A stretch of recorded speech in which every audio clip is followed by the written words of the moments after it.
Assalamualaikum warahmatullahi wabarakatuh. Perkenalkan, nama saya Arpan Hala. Saya dari Universitas Negeri Gorontalo, Fakultas Matematika dan Ilmu Pengetahuan Alam, jurusan Fisika, Prodi S1 Fisika. Saya akan menceritakan tentang alat optik. Sejarah mencatat, salah satu peletak dasar fisika optik adalah seorang sarjana muslim yang bernama Ibnu Haytham, atau dikenal di barat dengan nama Al-Hazen, Afenatan, dan Afenetan. Ada beberapa macam alat optik, yaitu yang pertama ialah mata. Mata ini terdiri atas beberapa bagian yang masing-masing bagian menjalankan fungsinya secara teratur, yaitu bagian pertama ialah kornea. Kornea mata berfungsi sebagai pelindung bagian dalam mata dan menerima rangsangan cahaya serta meneruskannya ke bagian mata yang lebih dalam. Kornea selalu dibasahi oleh air mata agar tetap bersih. Yang kedua ialah lensa mata. Lensa mata yaitu benda bending di dalam bola mata yang berbentuk cembung dengan indeks bias N sama dengan 1,437. Lensa mata berfungsi untuk meneruskan dan memfokuskan cahaya atau bayangan lensa agar tetap jatuh di retina. Yang ketiga ialah pupil. Pupil atau anak mata adalah celah bundar di tengah iris. Pupil berfungsi mengatur intensitas cahaya yang masuk ke retina. Jika cahaya redup, pupil akan membesar, dan jika cahaya terlalu terang, pupil akan mengecil. Yang keempat ialah iris. Iris adalah lapisan di depan mata yang berwarna. Warna iris menentukan warna mata seseorang. Iris berfungsi untuk mengatur besar kecilnya lubang pupil atau diafragma. Yang kelima ialah retina. Retina yaitu lapisan terdalam dari dinding bola mata. Retina berfungsi sebagai layar penerima cahaya. Bayangan yang terbentuk bersifat nyata, terbalik, dan diperkecil. Yang keenam ialah bintik kuning. Bintik kuning merupakan lengkungan di tengah retina. Yang ketujuh yaitu aqueous humor, berupa cairan dengan indeks bias N sama dengan 1,336, berfungsi sebagai pembias cahaya yang masuk ke mata. Yang kedelapan ialah vitreous humor, berupa cairan bening dengan indeks bias N sama dengan 1,336 yang berfungsi sebagai pengisi bagian dalam mata. Yang kesembilan ialah otot siliari, berfungsi sebagai pengatur fokus lensa kristalin agar bayangan selalu jatuh tepat di retina. Yang ke-10 ialah sklera. Sklera merupakan lapisan terluar bola mata yang tidak tembus cahaya. Yang terakhir ialah seroid. Seroid berupa lapisan atau membran hitam yang berfungsi sebagai penyerap cahaya. Selanjutnya, alat optik yang kedua ialah kamera. Kamera merupakan alat optik yang dapat digunakan untuk menyimpan atau merekam bayangan dalam bentuk gambar foto. Kamera terdiri atas lensa cembung.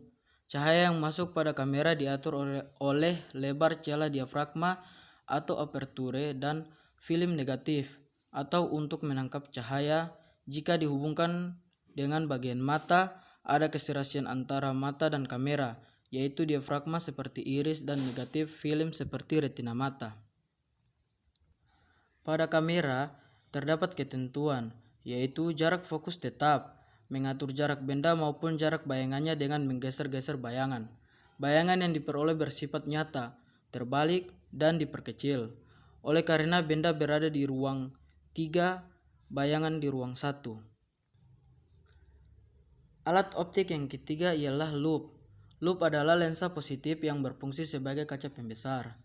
Digunakan untuk mengamati sebuah benda kecil agar detailnya dapat diketahui. Alat optik yang ketiga ialah loop. Loop adalah lensa positif yang berfungsi sebagai kaca pembesar. Digunakan untuk mengamati sebuah benda kecil agar detailnya dapat diketahui. Bayangannya terletak di depan lensa, bersifat maya, tegak, dan diperbesar. Loop memiliki perbesaran anguler, yaitu perbandingan antara sudut pandang jika mata melihat memakai loop dengan sudut pandang jika mata melihat tanpa memakai loop.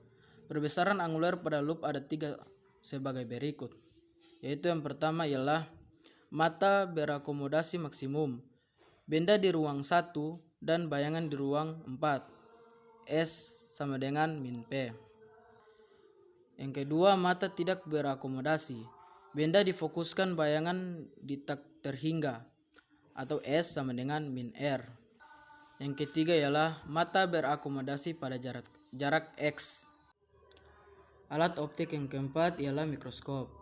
Mikroskop ialah instrumen yang biasa digunakan di laboratorium sains untuk memvisualisasikan objek yang sangat kecil seperti sel, mikroorganisme, dan memberikan gambar yang kontras yang diperbesar. Mikroskop terdiri dari lensa untuk pembesaran, yang masing-masing memiliki kemampuan pembesaran sendiri. Tergantung pada jenis lensa, alat ini akan memperbesar spesimen sesuai dengan kekuatan fokusnya. Selanjutnya, alat optik yang terakhir ialah teropong. Teropong merupakan alat optik yang digunakan untuk melihat benda jauh, sehingga tampak lebih dekat dan jelas disebut teropong. Teropong dibedakan menjadi beberapa jenis, yaitu yang pertama teropong bintang atau teropong astronomi, atau yang biasa kita sebut dengan teleskop. Teropong bintang adalah alat optik yang terdiri atas dua lensa positif yang digunakan untuk mengamati benda-benda angkasa. Panjang fokus objektif selalu lebih panjang dibandingkan fokus okuler. Yang kedua ialah teropong bumi atau teropong medan, Yojana. Teropong bumi adalah teropong yang digunakan untuk melihat benda-benda jauh dari bumi. Yang ketiga ialah teropong panggung, yaitu atau teropong Galilei, yaitu teropong panggung memiliki fungsi yang sama dengan teropong bumi. Yang keempat ialah teropong pantul. Teropong pantul adalah teropong yang menggunakan cermin, lengkung sebagai perangkat untuk membentuk bayangan. Ya, terima kasih. Itulah pembahasan dari saya mengenai alat optik. Lebih dan kurangnya saya mohon maaf. Wabillahi taufiq wal hidayah. Wassalamualaikum warahmatullahi wabarakatuh.